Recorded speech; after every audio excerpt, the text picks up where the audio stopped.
السلام عليكم ورحمة الله وبركاته. ازيكم يا حبايب قلبي؟ عاملين ايه؟ يا رب تكونوا بخير وفي احسن حال. جالكم فيديو جديد النهارده، يا رب الفيديو ينال اعجابكم. بالله عليكم يا حبايب قلبي اللي ما اشتركش في القناه يشترك، فعل زر الجرس على الكل عشان يوصلكم كل جديد من قناتي قناه ام ليلى. النهارده حبايب قلبي جاي اعمل روتين من عند الفراخ الهندي بتاعتي. لقيتهم معفشين المكان زياده عن اللزوم جدا جدا، فربنا المستعان بقى يا جماعه. همسك المكان ده كله انضفه دلوقتي، فربنا يعيننا جميعا يا رب. همسك بقى المكان ده يا حبايب قلبي، العشه ديت والعشه التانيه همسكهم انضفهم، لان المكان بقى وحش تحتهم جدا جدا. لان الفتره اللي انا تعبت فيها يا جماعه ما كنتش بقدر اكنس للطيور، واولادي ما بيعرفوش يكنسوا. فهمسك بقى المكان كله النهارده انضفه، والعشه ديت والعشه التانيه بتاع الفراخ الهندي. والجو النهارده بيشتي يا جماعه، لسه بادئ يشتي. هو مش عارفه باين في الكاميرا بقى ولا لا، بس في شتاء، في شتاء يا جماعه النهارده. بسم الله الرحمن الرحيم. نشوف الطيور بتاعتنا، عملنا لنا مفاجاه حلوه النهارده ولا شايفين؟ دي راقده بتبيض اهيت ولا هي عايزه ترقد؟ ما مش عارفه. بسم الله الرحمن الرحيم.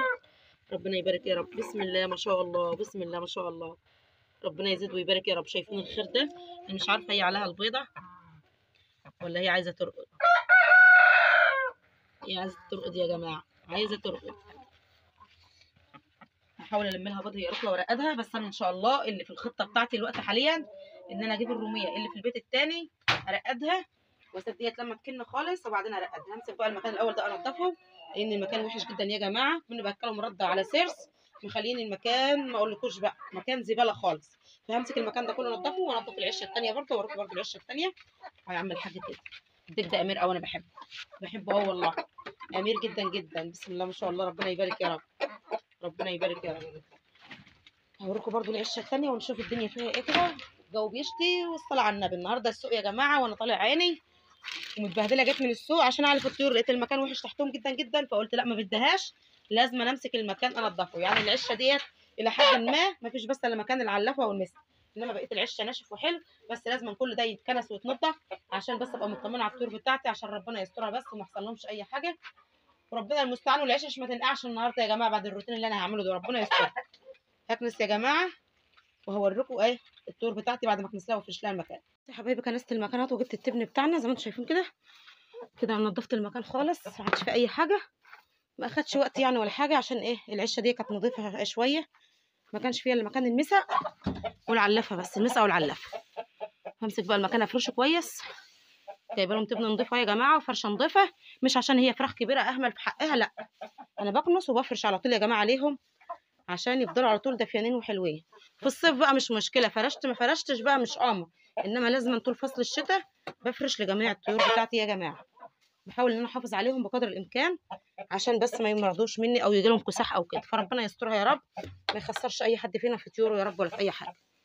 بحط ايه الفرشه، كتر الفرشه تحت البوكسه عشان لو ناموا تحتها ولا كده، ولو الجو شتاء يبقى في فرشه نظيفه تحت يناموا عليها. نبدا برضه اروح افرش التانيه، فهتبني برضه واروح افرشها عشان اجهز لهم الاكل بتاعهم، لان انا كنت في السوق يا جماعه واتاخرت عليهم برضه على ما كنست. وهعمل برضه لسه هعلف، فهياخد مني وقت شويه. الباب ده ايه اللي فتحه؟ ايه اللي فتح الباب ده؟ الدوار بقى مش هكنسه لان هشوي سمك النهارده في الفرن البلدي، فمش هكنسه الا بعد ما اخلص شي السمك عشان ما يرجعش المكان يتعفش معايا تاني. عشان عايزه الم اي قش ولا اي حاجه في الارضيه هنا، المها احذفها في الفرن عشان اتفض منها.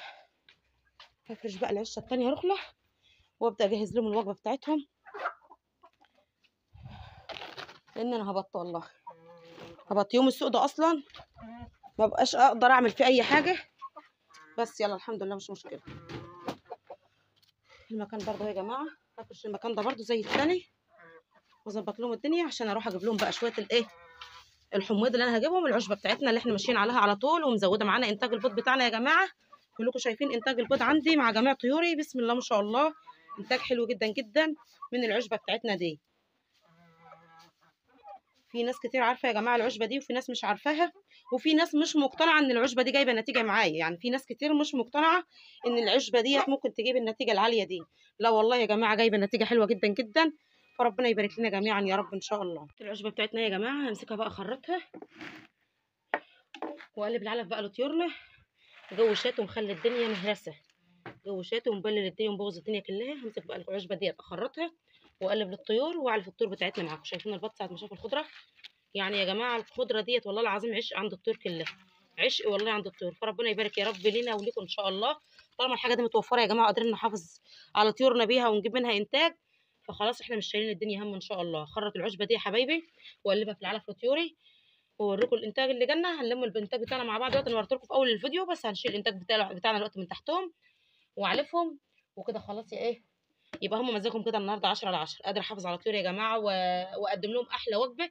وجبه مش مكلفه خالص يا جماعه، رده على سرس على حميض، وبيجيب لي احلى نسبه انتاج في البيض يا جماعه، احلى نسبه انتاج في البيض. يعني سيرس ورده وحميض دي اللي انا باكله طيوري، للفراخ الهندي او الرومي او البط او الفراخ البلدي، كل طيوري بتاكل الخلطه دي. سيرس ورده وحميض، مفيش اكتر من كده والله العظيم. حتى انا مخلصه عيش بقالي اسبوع مفيش عندي عيش خالص، فالحمد لله ربنا المستعان يا جماعه. خلاص يا حبايبي انا قلبت الخلطه بتاعتنا اهيت، السرس والرده والخضره بتاعتنا اهوت. هنحط شويه للبط ياكل فيهم، وابدا بقى ايه احط الطيور بتاعتنا.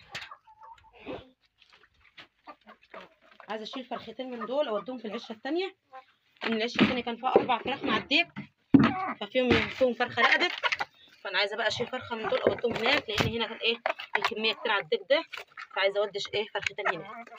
شايفين يا حبايبي بسم الله ما شاء الله، اللهم صل على النبي. شايفين الفراخ بتاعتي، ربنا يبارك يا رب، ربنا يبارك يا رب. هم بيستنوا والله الوجبه اللي فيها الخضره دي، والله بيستنوها فعلا. برضه احط التانيين، حاجه بسيطه خالص يا جماعه، والله ما هي مكلفانه اي حاجه، ولا هي تعباني، ما هيش تعباني في حاجه يعني. هي حاجه بسيطه خالص، ما هيش تعباني في اي حاجه ولا بشتريها، بس محافظه على طيوري ومزوده عندي انتاج البيض. فربنا يبارك يا رب ليا وليكم ان شاء الله. دول بقى هجيب معاهم هنا فرختين كمان عشان يبقى ايه مظبطه الكميه مع الايه مع الضيوف كده. يلا يا شباب جبت لكم الوجبه بتاعتكم يا شباب. شايفين حضراتكم؟ لا بتخاف قوي، انت بتخاف، ده انت بتضربني يا جزمه، انت بتضربني. عدي. ربنا يبارك يا رب. اروح اجيب بقى فرختين احطهم وياهم، بس يا رب الضيف ما يضربهمش، لان اللي يجي معاه اي فراخ تانية سواء هو او الانات بتاعته، لو جه معاهم اي فراخ تانية بيمسكوها يضربوها. فهشوف احاول كده اجيب معاهم فرختين كده، وربنا المستعان ما يعملوش في بعض حاجه، لان دخلت معاهم فراخ قبل كده. الفرخه اللي هي نص فرس دي يا جماعه، عندي فرخه هنا نص فرس اهي، دخلتها وياهم المره اللي فاتت مسكوها ضربوها، فانا عايزه اشيل الفرختين اللي هم السود انقلهم وياهم، او واخد واحده بلدي وواحده هندي. واخد واحده بلدي من ام رقبان، واخد واحده هندي. نودي دي الاول كده. العوره دي كانت عيت يا جماعه لما ماتت، كانت عيت لما ماتت، بس الحمد لله قدر الله مش قفل. شوفوا شوفوا اللي انا خايفه منه. ربنا يهديكم ربنا يهديكم. بس اجيب معاهم كمان فرخه برقبان عشان يبقى واحده هنا وواحده هنا. تعالى يا ست الكتكوته. فرخه فيومي يا جماعه، فرخه رقبان فيومي، فرخه برقبان فيومي يا جماعه. بس انا عايزه اعمل بزراميط فيومي، عايزه اعمل بزراميط فيومي يا جماعه، فعشان كده حاطه فرختين مع الفراخ الهندي. يا رب يهديكم يا رب، يا رب يهديكم. كده قسمتهم نصين هناك، هناك ممكن يكون هناك لسه 5 أو 6، بس ايه الديك التاني امير شويه، الديك التاني طيب، بس عشان بس ايه اظبط الكسر بتاعهم الخصوبه، ما يبقاش الكميه كبيره على الديك اللي هناك فيبقى نسبه الانتاج بتاعته وحشه. فانا قلت اقسمهم بقى، بما ان في فرخه رقدت فقلت اجيب فرختين هنا عشان ايه اظبط الايه نسبه الخصوبه عندهم شويه. هو كده يا حاجه، ده ضربه في معاميعك اكتر ما انت. عدي والنبي ما تضربي حاجه بقى، اسكتي، ده ضربه في درس. فرخه كثيف. الديك ده يا جماعه جه عندي يوم قام واكل، خزن الاكل في الحصاله بتاعته حوالي عن 3 4 ايام وانا ما اعرفش. فدخلت لقيت الديك كان مش عايز يروح لا شمال ولا يمين، فكان ميت ليا ديك قبل منها بيومين 2. فقمت جايه ابص على الديك لقيت الديك الحصاله بتاعته مليانه قوي. ده هي ده هي ده هي ده هي ابدا في درسك. لقيت الحصاله بتاعته مكتومه كتمه سودا ومحجره قوي. ساعه ما لقيت منظر الديك قمت قايل عليه العوض يا رب. قمت شايلها جري، قمت طالعه الدكتور البيطري، قام عاطي لي دواء بتاع بودره كده، وقام قال لي يسقيه منها 3 ايام بالسرنجه. فالحمد لله ربنا حاش عنه وصرف عنه، لان كنت زعلانه عليه جدا جدا والله، كنت زعلانه جدا جدا على الديك ده. فربنا يبارك يا رب. وكده يا حبايب قلبي اكون وصلت معاكم لنهايه الفيديو بتاعنا النهارده. معلش لو طولت عليكم، عشان بس يعني ايه اوريكم انا عملت ايه للطيور النهارده، واشوف معاكم الانتاج بتاعنا. نسيت اوريكم الانتاج وانا بجيب الانتاج بتاعنا يا جماعه. الم معاكم الفيديو الاول. ناخد بقى البيض بتاعنا يا جماعه. قومي يا وزه كده، قومي يا حبيبه قلبي، حبيبتي، قومي يا عسل. بحب الفرخه دي قوي. بحبها قوي، جميله هاديه، بسم الله ما شاء الله. قومي يا حبيبه قلبي يلا، قومي عشان نشوف ناخد الخير اللي معاكي هنا. انت عايزه ترقدي بس مش النهارده، مش النهارده، اما نلم لك انت بقى، نسيبك ايه فتره تانية على ما نلم ايه للروميه الاول. بسم الله ما شاء الله، بسم الله ما شاء الله. معانا 6 بيضات اهمت يا جماعه، هي فرخه بس اللي في العشه التانية اللي بتبيض، وانا نقلت معاها 2 اهمت. ربنا يبارك يا رب. تعالى حبيبش، تعالى حبيبي، تعالى حبيبش، بسم الله ما شاء الله. نام يا حبيبي، ماشي. هلملك ما تزعليش، هلملك بيض وهرقدك والله. ربنا يبارك يا رب، ربنا يبارك. وبكده حبايب قلبي اكون وصلت معاكم لنهايه الفيديو بتاعنا النهارده، واشوفكم في فيديو جديد، والسلام عليكم ورحمه الله وبركاته.